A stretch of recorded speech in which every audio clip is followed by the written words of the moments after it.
Ya,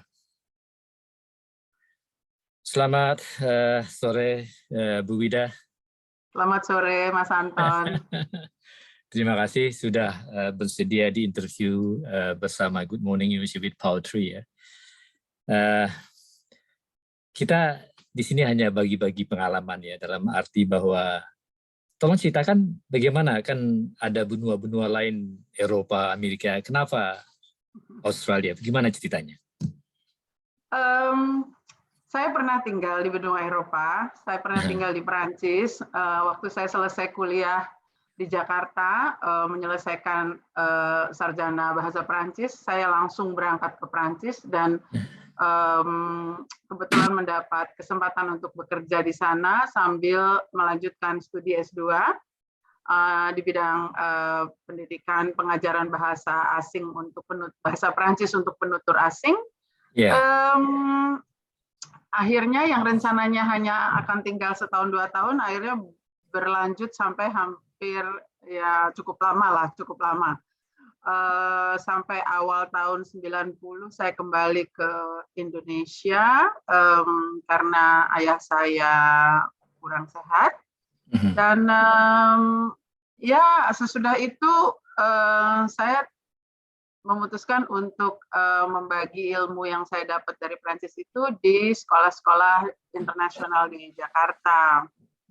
Waktu itu kakak saya nomor 2 sudah tinggal di Sydney dengan keluarganya, dan dia mengatakan bahwa bahasa Indonesia populer di Australia, padahal saya waktu itu masih belum pernah ke Australia.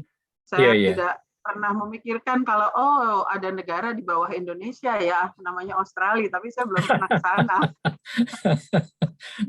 Jadi asing ya? Asing, betul, sangat asing. Karena saya sejak kecil kan sejak remaja lah, saya dulu aktif di bola voli juga ya. Jadi kami sempat try out ke negara-negara tetangga di luar Indonesia, itu lokasinya kan selalu di atas Indonesia, nggak ada yang di bawah Indonesia. Jadi saya bilang, oh ya Australia itu di bawah Indonesia ya. Dan sesudah beberapa tahun tinggal di Indonesia, kakak saya bilang, bahasa Indonesia di Australia populer loh, dia bilang gitu. Kalau kamu tertarik mungkin bisa tuh kamu bisa ngajar di sana gitu. Jadi mungkin ya karena dia. Terus saya pikir why not gitu, saya udah pernah tinggal di Eropa, saya ingin membandingkan seperti apa tinggal di negara lain, di benua lain gitu, di Australia, yang itu pun rencananya cuma untuk 1 tahun. Saya minta cuti dari sekolah saya di Jakarta, yaitu Jakarta International School waktu itu. Saya minta cuti 1 tahun, ternyata baru mengajar di sini beberapa bulan, kepala sekolahnya menawarkan permanent position dan permanent residence untuk menyponsori gitu. Saya bingung kan, terus gimana ya? Ya akhirnya sejak itu orang-orang bilang, kalau kamu tidak ambil tawaran itu, kamu bodoh sekali gitu. Karena nggak semua orang ditawarkan permanent residence di Australia gitu kan, tidak mudah gitu artinya. Akhirnya ya sejak tahun 97 itu sampai sekarang akhirnya jadi setahun jadi 25 tahun. Jadi betul Pak kata pepatah orang tua kita ya, bahwa manusia merencanakan, Tuhan yang menentukan ya. Betul. Nah ini udah 2 tahun nggak bisa pulang ke Indonesia karena pandemi. Iya. Terus perbedaan apa yang ada antara mahasiswa Prancis yang belajar di Prancis waktu mengajar itu dengan mahasiswa lokal Australia belajar bahasa, perbedaan apa yang ada? Perbedaannya itu dari latar belakang budaya dan geografi ya.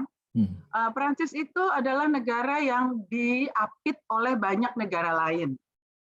Jadi seperti misalnya Italia, Spanyol, Jerman, Belgia gitu ya, itu kan mereka hanya beberapa jam naik mobil dari Prancis gitu. Jadi siswa-siswa di Prancis itu mereka terbiasa belajar bahasa asing. Terbiasa. Jadi mulai dari SD itu mereka sudah belajar 2, 3, 4 bahasa asing. bahasa Spanyol, bahasa Itali, bahasa Jerman, bahasa Inggris, bahkan itu kan. Nah, sedangkan kalau di Australia ini kita tidak punya tetangga. Ini kan benua yang berdiri sendiri.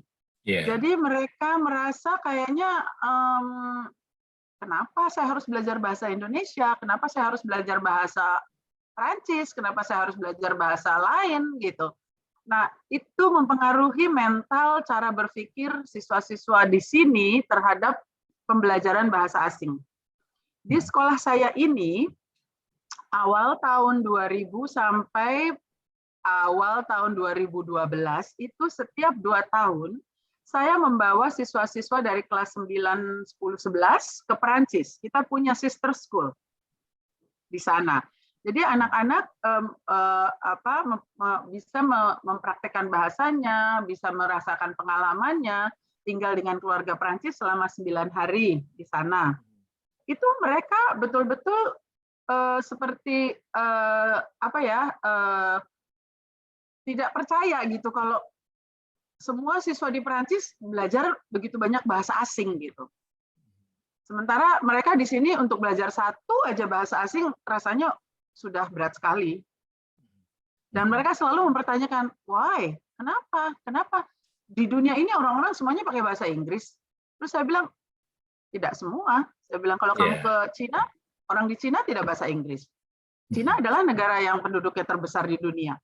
Kalau kamu ke Perancis, ya mungkin sekarang generasi mudanya sudah mulai menggunakan bahasa Perancis, apalagi sejak Perancis menjadi EAU, menjadi negara Union European yang bergabung dari beberapa negara menjadi satu ya. Tapi sebelum itu Perancis betul-betul merasa bangga dengan tidak mau berbicara bahasa lain selain bahasa mereka. Itu perbedaannya, geografi dan ya latar belakang budaya. Ya.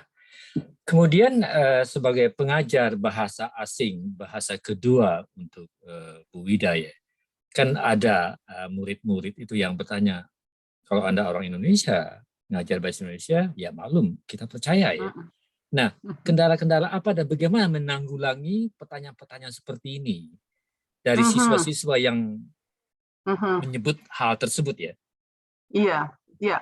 Saya justru pada awal-awal tahun ajaran apabila bertemu dengan siswa baru, yang pertama saya tekankan kepada mereka adalah saya hadir di sini sebagai contoh. Saya ini bukan orang Perancis, tapi saya guru bahasa Perancis. Saya bisa berbicara lebih dari 4 bahasa, 5 bahasa, saya bilang.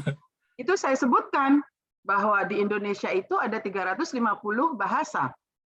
Ayah saya orang tua saya berasal dari pulau ini. Saya lahir di pulau ini. Saya besar di pulau ini. Dan setiap pulau itu bahasanya berbeda.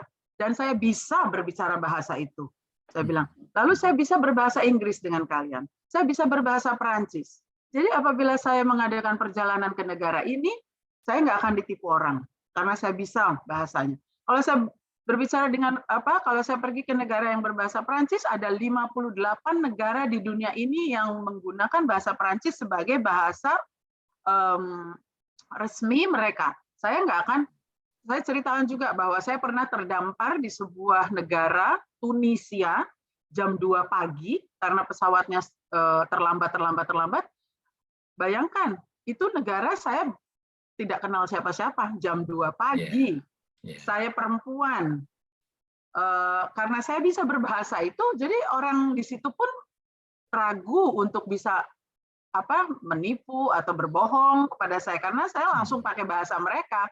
Jadi dari situ saya bilang banyak sekali untungnya untuk kalian bisa berbahasa lebih dari bahasa ibu kalian, lebih dari satu bahasa, saya bilang gitu. Dan ya mereka pada umumnya malah merasa terheran-heran gitu, merasa terheran-heran aja, walaupun mereka mengakui bahwa belajar bahasa itu tidak mudah, apalagi bahasa Perancis itu tidak mudah. Mereka hanya anak-anak yang betul-betul komitmennya tinggi dan mencintai bahasa yang mau lanjut sampai ke kelas 12. Kemudian Bu Wida, bahasa Perancis salah satu dari bahasa Eropa. Jadi bahasa Inggris, bahasa Prancis ya, bahasa-bahasa Eropa. Itu bahasa yang unfonetik ya. Itu Jadi justru bahasa Prancis itu adalah bahasa fonetik, sama dengan fonetik. bahasa Indonesia. Iya, bahasa. Jadi dia A, I, U, E, O-nya itu sama dengan bahasa Indonesia. Iya. Oke. Cuma apa namanya, penggabungan fonetiknya, penggabungan huruf hidupnya itu diucapkan berbeda dengan bahasa Indonesia. Itu yang membuat pembelajar bahasa, sebetulnya kalau saya boleh jujur, orang Indonesia lidahnya lebih fleksibel untuk belajar bahasa asing dibandingkan dengan orang-orang yang berlatar belakang bahasa Inggris. Kira-kira apa penyebab, bisa dijelaskan kenapa orang Indonesia? Pertama karena pengucapan bahasa Inggris itu sangat tidak konsisten ya dengan apa namanya, tidak konsisten dengan alfabetnya. Yeah. Itu juga saya jelaskan kepada siswa-siswa pada saat saya mengajarkan tentang alfabet bahasa Prancis. Jadi alfabet bahasa Prancis itu konsisten. Kalau dia memang tulisannya A, dia dibacanya A. Tapi kalau bahasa Inggris kan enggak. Kadang-kadang ya tulisan hurufnya tulisannya U, tapi dibacanya A. Ya kan? Lalu kayak seperti saya bilang CUT, saya bilang gitu. Kamu bacanya apa itu? Cut. Kenapa bukan cute? Kan CUT dan shoot. Kenapa bukan shoot? Nah, jadi itu yang membuat bahasa Inggris itu sebetulnya untuk orang Indonesia, kalau menurut saya, lebih sulit daripada bahasa Prancis. Bahasa Prancis itu fonetiknya hampir sama dengan bahasa Indonesia. Ya, jadi A, I, U, E, O itu sama ya. Jadi yang ditulis itu yang diucapkan ya. Betul. Hanya penggabungan dari huruf hidup itu, apabila misalnya O dicampur dengan O digabung ditempel dengan E, nah itu yang E digabung dengan U misalnya, nah itu yang bunyinya orang Indonesia tidak punya tidak punya kata yang seperti itu. Ya. Terus mengenai tata bahasanya sendiri, bahasa Indonesia dikenal sebagai bahasa yang orang yang tidak tahu bahasa Indonesia itu mereka bilang mudah. Padahal kita sebagai orang Indonesia dan belajar bahasa Indonesia, mengajarkan bahasa Indonesia, kesulitan bahasa Indonesia adalah awalan, akhiran, imbuhan. Nah, di bahasa Prancis, di mana kesulitan itu? Ya, itulah perbedaannya antara tata bahasa Indonesia dengan tata bahasa Prancis tidak sama. Tata bahasa Indonesia kalau dibandingkan dengan Inggris dan Prancis itu pada awalnya memang mudah, pada tingkat awal beginners. Tapi kalau sudah meningkat ke intermediate atau advance atau kelas yang tinggi itu tidak mudah. Bahasa Indonesia itu tidak mudah. Di sekolah saya ada program VCE yang khusus untuk anak-anak kelas 12 mendapatkan sertifikat yang dikenal hanya di Victoria, tapi juga ada kelas International Baccalaureate. Kelas itu adalah kelas yang tujuannya mempersiapkan siswa-siswa untuk mendapatkan diploma yang dikenal di dunia. Jadi dengan diploma International Baccalaureate itu siswa bisa melanjutkan ke universitas mana saja di dunia tanpa tanpa harus melalui penyaringan lagi. Jadi diploma itu dikenal di seluruh universitas di dunia. Nah, itu kebanyakan siswa di tingkat itu karena untuk meraih diploma itu, diploma International Baccalaureate itu siswa harus belajar satu bahasa asing. Nah, di sekolah saya bahasa asing yang ditawarkan adalah Perancis, Cina, Spanyol, Indonesia, Jepang, 5. Nah, itu kebanyakan siswa memilih bahasa Indonesia karena satu, bahasa Indonesia tidak punya gender seperti bahasa Perancis. Bahasa Indonesia tidak punya past tense yang hal-hal tata bahasanya seperti bahasa Inggris atau bahasa Perancis. Bahasa Indonesia tidak ada karakter, tidak harus belajar karakter karena alfabetnya sama. Jadi kebanyakan siswa memilih bahasa Indonesia. Nah, di awal-awalnya semester pertama itu mereka gampang, hanya menghafalkan kosakata. Tapi begitu mereka mengenal kata dasar, imbuhannya ini, akhirannya ini berubah menjadi kata sifat. Imbuhannya ini, akhirannya ini berubah menjadi kata kerja. Imbuhannya ini, jadi dengan satu kata dasar, misalnya satu kata dasar tinggal, itu bisa menjadi 8 kata yang berbeda, yang artinya beda-beda kalau diterjemahkan ke bahasa Inggris. Seperti tinggal, meninggal, ditinggal, tertinggal, ketinggalan, peninggalan. Itu tinggal semua. Nah itu jadi, oh my gosh, mereka semua, that's weird. Bukan weird, bukan aneh, itu memang begitu. Jadi ya itulah, bahasa Indonesia tidak mudah, tapi tetap dianggap lebih mudah dibandingkan bahasa Perancis atau bahasa lain yang ada di sekolah saya itu, Cina, Jepang, Spanyol. Arti bisa dikatakan bahwa tidak ada bahasa yang mudah, itu tidak ada. Tidak ada. Saya selalu bilang pada mereka, bahasa asing itu tidak mudah. Memerlukan komitmen, memerlukan konsistensi, harus berlatih tiap hari, menghafal kosakatanya. Ya harus, itu bahasa asing. Saya bilang bahasa Inggris bukan bahasa saya belajar di SMP bahasa asing. Bahasa Perancis bukan bahasa saya belajar di SMA bahasa Perancis. Tapi saya menguasainya gitu karena saya belajar. Ini waktunya betul-betul mepet ya, sempit. Kita akan sambung untuk episode kedua. Dan pertanyaan terakhir untuk malam ini, apakah ada rasa bersalah ya, Bu Ida sebagai orang Indonesia tapi tidak mengajarkan bahasa Indonesia ya? Dan kita orang Indonesia yang banyak ya, di Indonesia atau di negeri lain itu bisa mengajarkan bahasa Indonesia karena berarti ke bahasa kita sendiri ya. Nah, bahasa Indonesia sekarang lagi anjlok ya. Nah, apakah ada usaha ada waktu untuk mempromosikan bahasa Indonesia sebagai orang Indonesia yang mengajarkan bahasa Perancis? Bagaimana? Apakah ada dilema mengenai hal ini?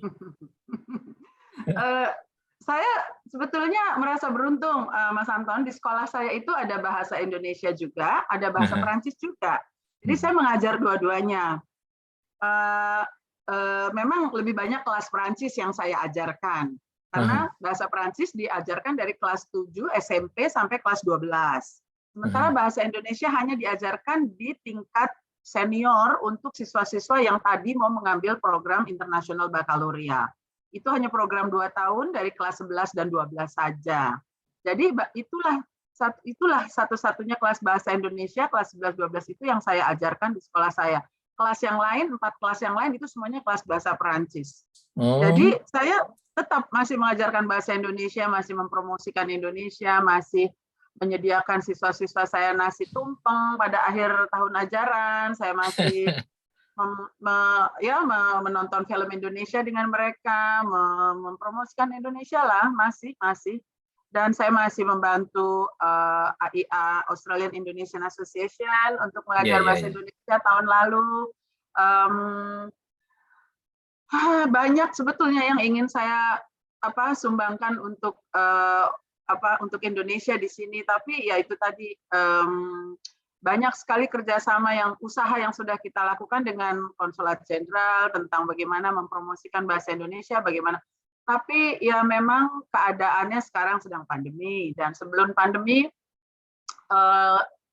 kelihatannya kita agak kalah di dalam kompetisi promosi dengan bahasa Asia yang lain ya, seperti Cina, Jepang. Itu kita agak di belakang mereka gitu. Jadi banyaklah hal-hal yang harus kita tingkatkan untuk bisa mempromosikan bahasa Indonesia supaya bisa bersaing dengan bahasa-bahasa lain di Victoria ini. Ya, jadi terbuka rahasia, karena saya pikir selama ini Bu Ida itu hanya mengajarkan bahasa Perancis. Jadi sekarang ada profesi ganda ya. Ada memang tidak banyak sekolah di Australia yang mengajarkan program International Baccalaureate. Tidak banyak. Alhamdulillah sekolah saya salah satu sekolah swasta yang menawarkan program itu kepada siswa-siswa kelas 12 sejak tahun 96. Jadi siswa kelas 12 di sekolah saya boleh memilih antara VCE atau IB, International Baccalaureate, VCE atau arus bahasa asing. Baik, Mbak Wida, terima kasih banyak ya atas waktunya, dan kita akan sambung dalam episode kedua nantinya. Terima kasih dan selamat malam. Terima kasih banyak Mas Anton, selamat malam.